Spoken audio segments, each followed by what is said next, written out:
We've helped thousands of students get a Band 9 in reading and listening over the years, and there are three key things that separate Band 9 students from the rest of you. And it's all to do with how they use these practice tests. Practice actually makes most students worse, not better. But if you want to join the 1% of students that get a Band 9 in reading and listening, all you have to do is just learn the three key differences that separate Band 9 from everyone else. They understand where to find real practice tests and how to use them. They understand these key practice principles, and they use practice tests completely differently.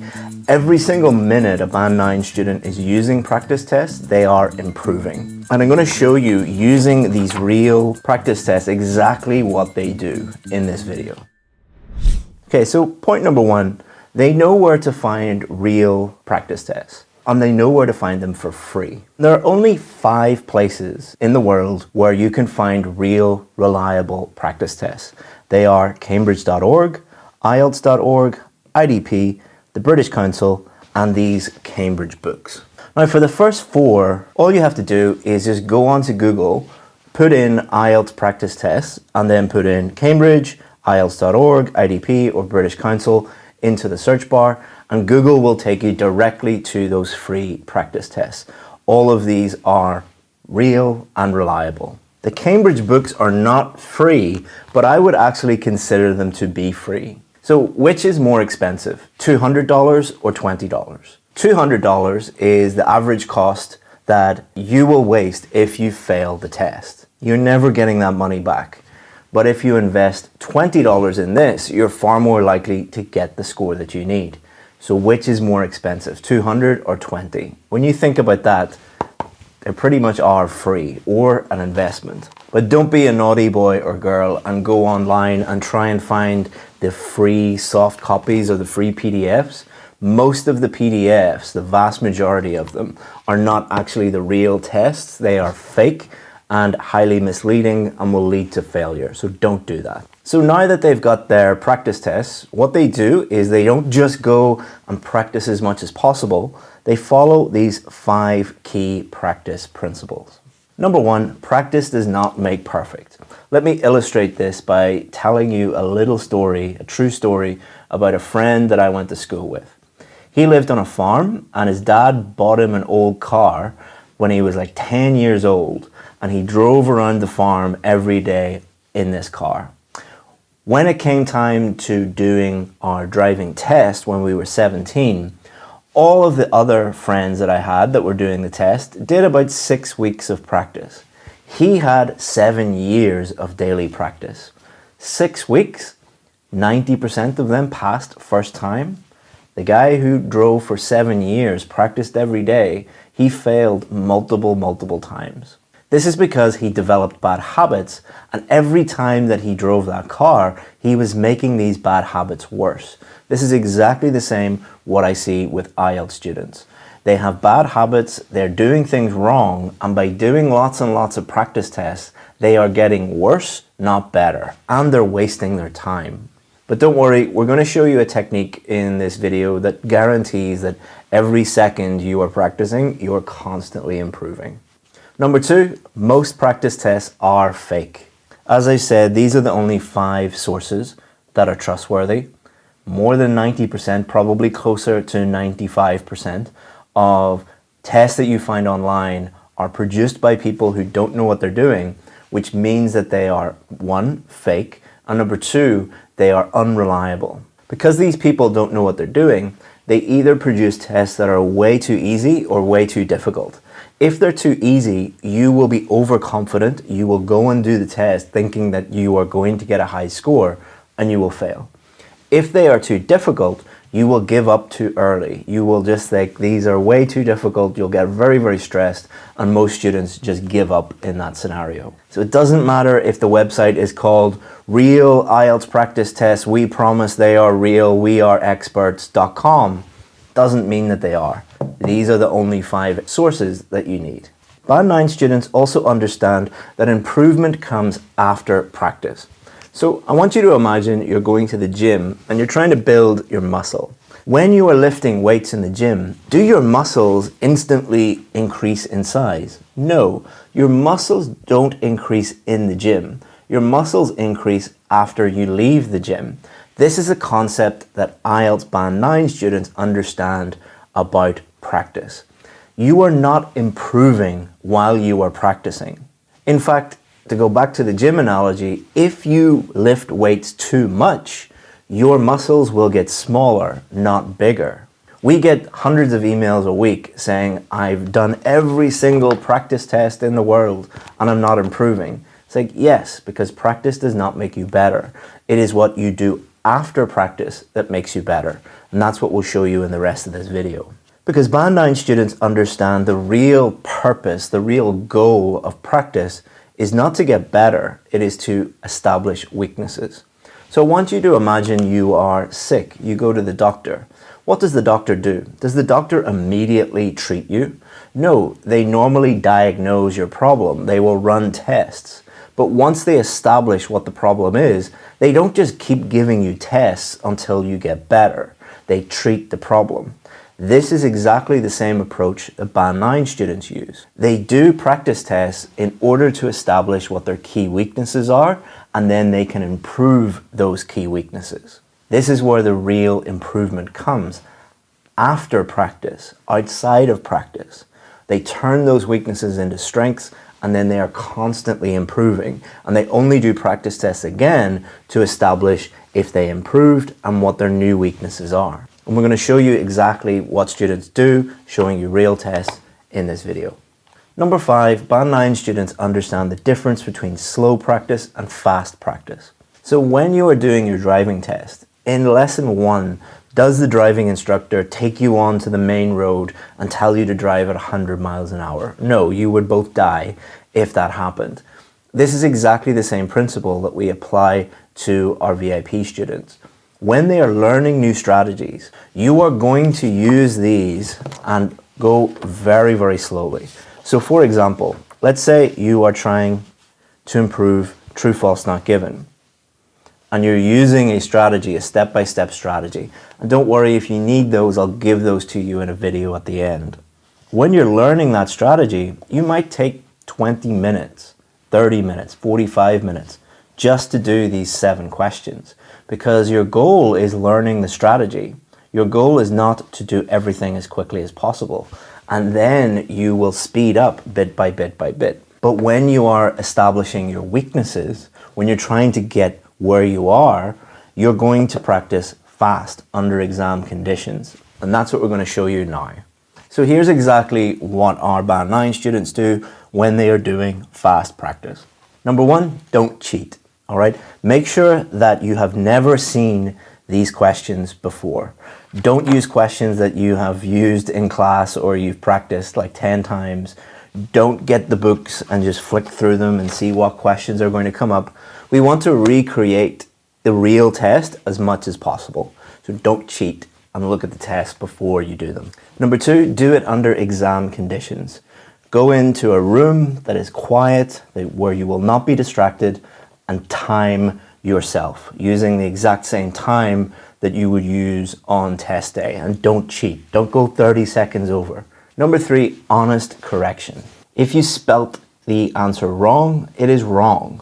Don't give yourself, oh, I'll do it better on test day. If it is wrong, it is wrong. Now, the 4th thing you're going to do is you're going to establish what your score actually is. So you're going to go to the book, you're going to go to the back, you're going to count how many you got correct, and you're going to establish your band score. I'll put a link below the video where you can check your band score, but it's pretty easy. Just use Google, what does 35 out of 40 equal in band scores? Now, the rule that we give our VIP students is if you are half a band more than the score that you need, and you can do that 3 times in a row, you are ready to do the test. So let's say, for example, you need a band 8.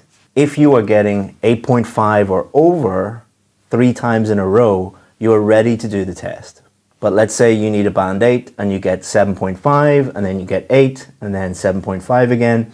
it's highly likely you're going to get 7 or 7.5 in the real test, because most people don't perform better in the real test, not because the tests are more difficult, but because it's just a very stressful environment. Now you might think that that's, oh, that's a lot of work. It is, but it's not as much work as failing the test 2-3 times in a row. It is much cheaper and more cost effective to actually improve before you even book the test. More than 99% of the students that we work with that don't get the score that they need, the number one reason that they fail is they book the test before they're ready. But if you are consistently getting these scores that you need before you book the test, then you're pretty much guaranteed to get the score that you need. So you might be thinking now, well, how do I improve? How do I work on my weaknesses? That's what we're going to work on next. So really what you're doing now is you're doing real tests under exam conditions in order to establish your weaknesses. So what you're going to do is you're going to go to the answer key at the back of the book, and you're going to honestly evaluate and give yourself a real score. If it's wrong, put an X beside it. If it is right, put a tick beside it. And then what you're going to do is you're going to look at each of these mistakes and establish why you made each of these mistakes. So let's go through each of the 5 key mistakes, the most common ones, how you find them in both the reading and listening test, and then how to improve them. So the first one is very straightforward, spelling. Don't cheat and, correct the spelling or anything. If you're consistently spelling words incorrectly, you are going to fail. You're going to get a lower score than you're hoping for. And you need to address that. But that is very, very easy. Just look at exactly what you wrote and then look at the spelling, compare the spelling and the answer key. If it is different even by 1 letter, it is wrong. Mark it as wrong. You're not aiming to get the score that you need right away. You're establishing weaknesses. So be totally 100% honest. Number 2 is not reading instructions. So for example, if you go and look at some questions that say write a letter and instead you write the word, like this example here, then that is going to be wrong in the real test, not because the Cambridge people are horrible people or the tests are unfair. Don't blame the test, blame yourself. It is quite easy to read the instructions. You decided not to do that, or you just don't have the skill yet. You will. We're going to show you how to improve it, but you haven't established or you haven't improved that skill. And it is a cognitive skill, reading things carefully. Number 3 could be reading skills or listening skills. For reading, this might be skimming or scanning, but the most likely skill that you're lacking in will be reading for detail. So if we look at a true, false, not given question, for example, one of the key skills that it is testing is, can you find the location of the correct answer by scanning? If you really struggle with finding the location, then that is probably a scanning issue. If you find the location, but you find it very difficult to find the correct answer within that paragraph, then that is a weakness on reading for detail. Listening could be the same. Maybe you find it difficult to listen to multiple people speaking at the same time. Or maybe you really struggle with focusing for long periods of time on one person talking about an academic subject, for example. Those are all skills that you need to improve. And by thinking about why you got that question wrong, that will establish what skills you need to work on. You'll also be able to look at the video that I'll show you at the end of the lesson that gives you strategies for all the different types of questions.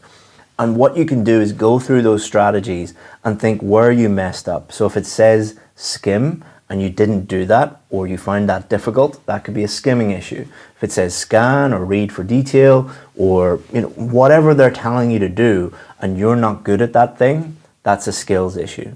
Now, number 4 is a big one, vocabulary.